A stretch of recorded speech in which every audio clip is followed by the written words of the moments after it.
Learning হাইভে স্বাগতম। আজকের লেসনে আমরা এ গুড রিডার অর্থাৎ একজন ভালো পাঠক এই অধ্যায়টির 6.1 এবং 6.2 আলোচনা করব। আজকের এই লেসন নিয়ে যদি তোমাদের কোনো প্রশ্ন, পরামর্শ বা মন্তব্য থাকে তাহলে এই ভিডিওর কমেন্ট সেকশনে লিখে দিতে পারো। চলো শুরু করি।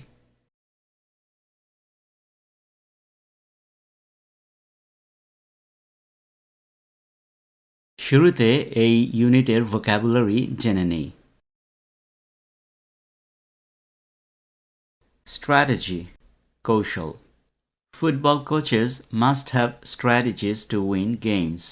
ফুটবল কোচদের অবশ্যই খেলা জেতার কৌশল থাকতে হবে। What is your strategy to answer all the questions in the exams? পরীক্ষায় সব প্রশ্নের উত্তর দেওয়ার জন্য তোমার কৌশল কি? Reason, কারণ। I have no reason to complain. আমার অভিযোগ করার কোনো কারণ নেই। What is your reason for not coming to the class? তোমার ক্লাসে না আসার কারণ কি? Swift, দ্রুত। The deer couldn't escape the tiger's swift attack.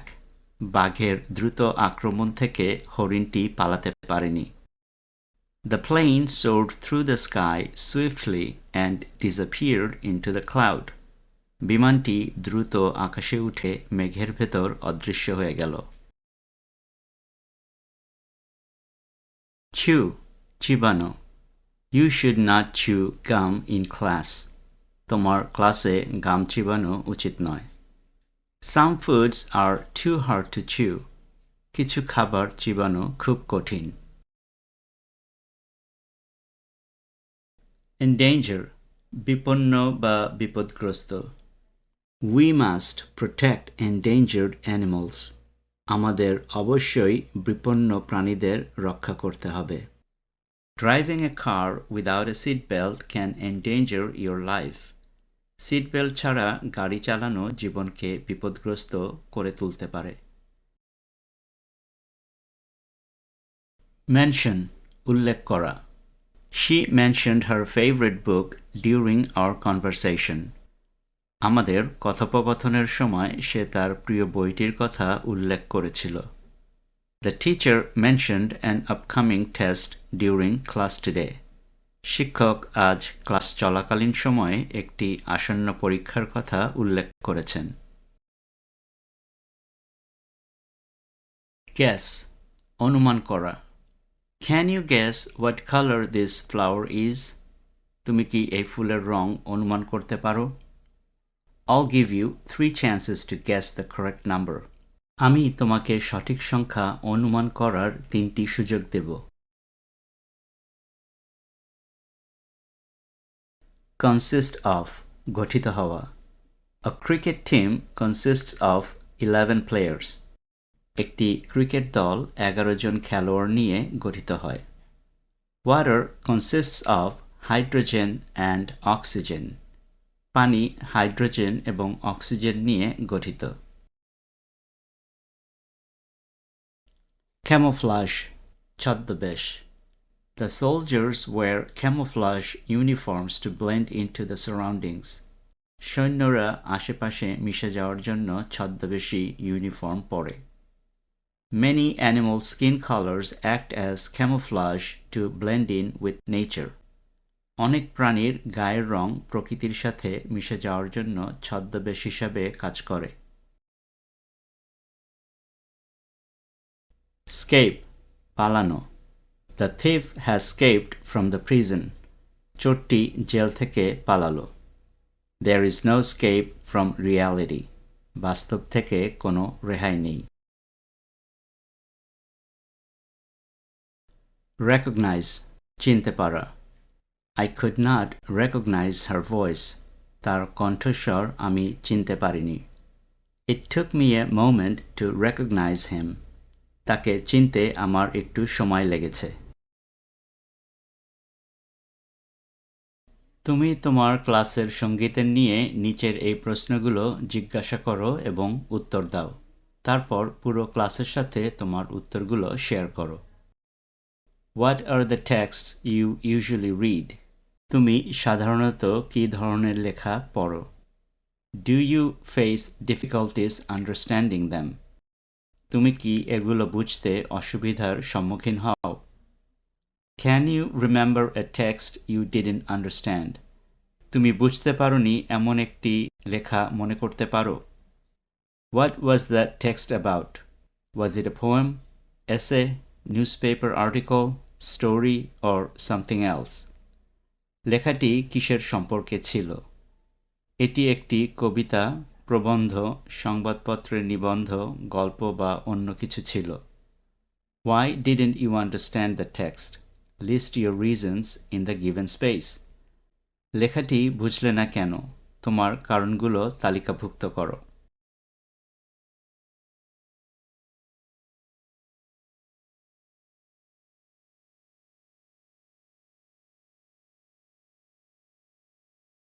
Question A.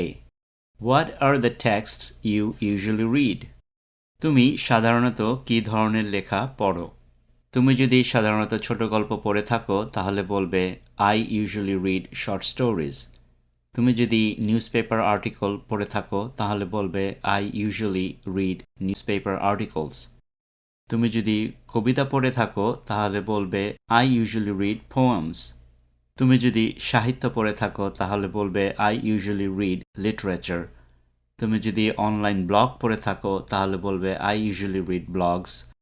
আর তুমি যদি রচনা পড়ে থাকো তাহলে বলতে পারো I usually read essay.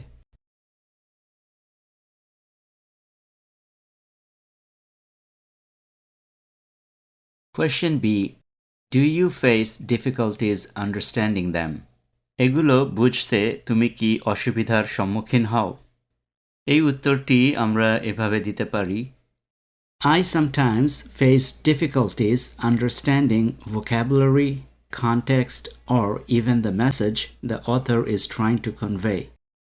আমি মাঝে মাঝে শব্দের অর্থ, প্রসঙ্গ অথবা এমনকি লেখক যে বার্তাটি জানাতে চাইছেন তা বুঝতে সমস্যার সম্মুখীন হই। Question C. Can you remember a text you didn't understand? তুমি বুঝতে পারোনি এমন একটি লেখা কি মনে করতে পারো? এই প্রশ্নটি হ্যাঁ বা না দিয়ে উত্তর দেওয়া যায়। তুমি যদি হ্যাঁ বলো তাহলে বলতে পারো Yes, I remember a text I didn't understand. উত্তরটি আবার এভাবেও লেখা যায় Yes, I often struggle to understand the meaning of some texts. হ্যাঁ, আমার প্রায়ই কিছু লেখার অর্থ বুঝতে কষ্ট হয়। Question D. What was the text about? Was it a poem, essay, newspaper article, story, or something else? লেখাটি কিসের সম্পর্কে ছিল? এটি কি একটি কবিতা, প্রবন্ধ, সংবাদপত্রের নিবন্ধ, গল্প বা অন্য কিছু ছিল? উত্তরটি অনেকভাবেই দেওয়া যায়। আমরা এভাবে লিখতে পারি It was a newspaper article about extinct animals. While I may not have understood the particular article completely, I am still curious about learning various subjects. এটি বিলুপ্ত প্রাণীদের সম্পর্কে একটি সংবাদপত্রের নিবন্ধ ছিল। যদিও আমি সেই নির্দিষ্ট নিবন্ধটি সম্পূর্ণভাবে বুঝতে পারিনি, আমি এখনও বিভিন্ন বিষয় শেখার ব্যাপারে কৌতূহলী। Why didn't you understand the text? List your reasons in the given space. লেখাটি বুঝলে না কেন? তোমার কারণগুলো লেখো। My reasons for not understanding the texts are as follows. আমার পাঠ্যগুলি না বোঝার কারণগুলো নিম্নরূপ। Number 1. Unfamiliar vocabulary and scientific terms. অপরিচিত শব্দ এবং বৈজ্ঞানিক ভাষা। Number 2. A few vocabularies had multiple meanings, so I was confused. কিছু শব্দের একাধিক অর্থ ছিল, তাই আমি বিভ্রান্ত ছিলাম। Number 3. The article lacked illustrations and pictures. নিবন্ধে চিত্র এবং ছবির অভাব ছিল। Number 4. The headline wasn't descriptive enough. শিরোনামটি যথেষ্ট বর্ণনামূলক ছিল না। Number 5. The subject discussed in the article was beyond my current level of knowledge. নিবন্ধে আলোচিত বিষয়টি আমার বর্তমান জ্ঞানের বাইরে ছিল।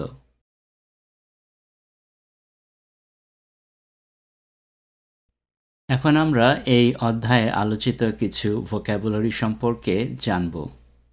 Antelope, a swift running deer-like animal. হরিণের মতো দেখতে দ্রুতগামী একটি প্রাণী।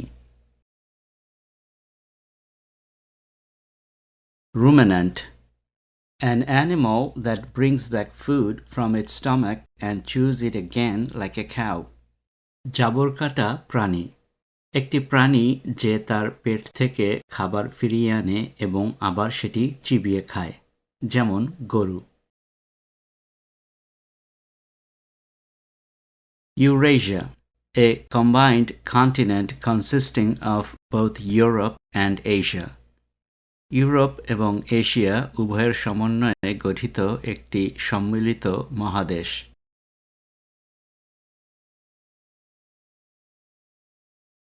Horn, one of the hard bone or bony growths on the head of an animal. একটি প্রাণীর মাথার শক্ত হাড় বা হাড়ের বৃদ্ধি। Calf, baby antelope. বাচ্চা হরিণ, বাচ্চা গরু, বাচ্চা হাতি, বাচ্চা জিরাফ, এমনকি বাচ্চা তিমি এবং ডলফিনকে ক্যাফ বলে। Herd, a large group of animals of one kind live and move together. একই প্রজাতির প্রাণীর বড় একটি দল যখন একত্রিত থাকে এবং চলাফেরা করে।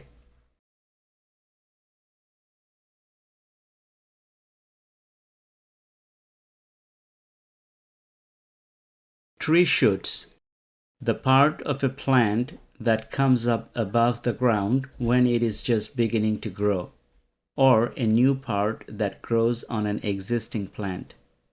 একটি গাছের একটি অংশ যা মাটি থেকে উপরে উঠে আসে এবং বাড়তে শুরু করে, বা একটি গাছের নতুন অংশ যা সেই গাছে বৃদ্ধি পায়।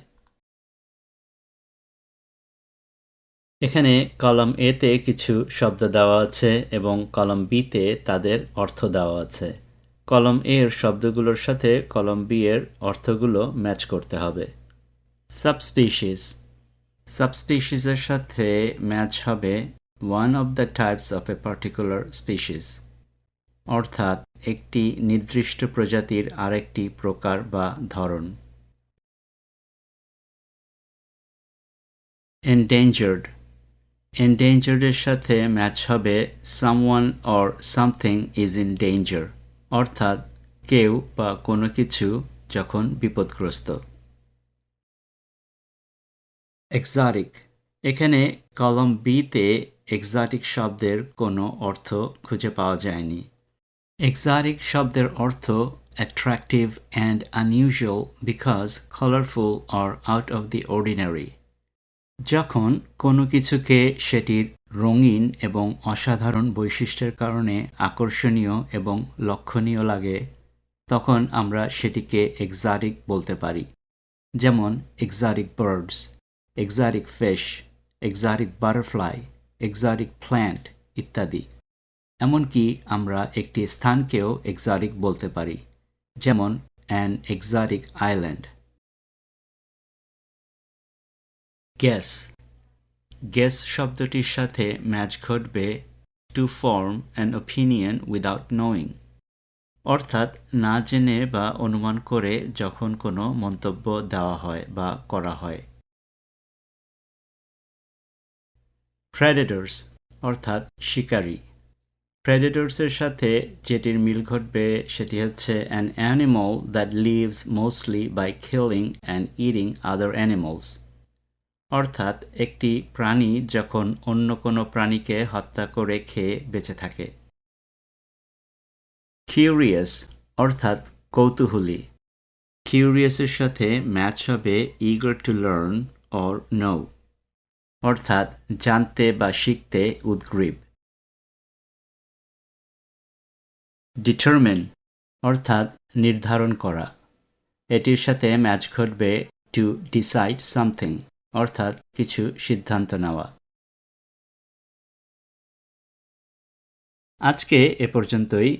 এই লেসন নিয়ে যদি তোমাদের কোনো প্রশ্ন, মন্তব্য বা পরামর্শ থাকে তাহলে এই ভিডিওর কমেন্টে লিখে জানাতে পারো। আবারও দেখা হবে এই লেসনের পরবর্তী পর্বে। ভালো থাকো, সুস্থ থাকো।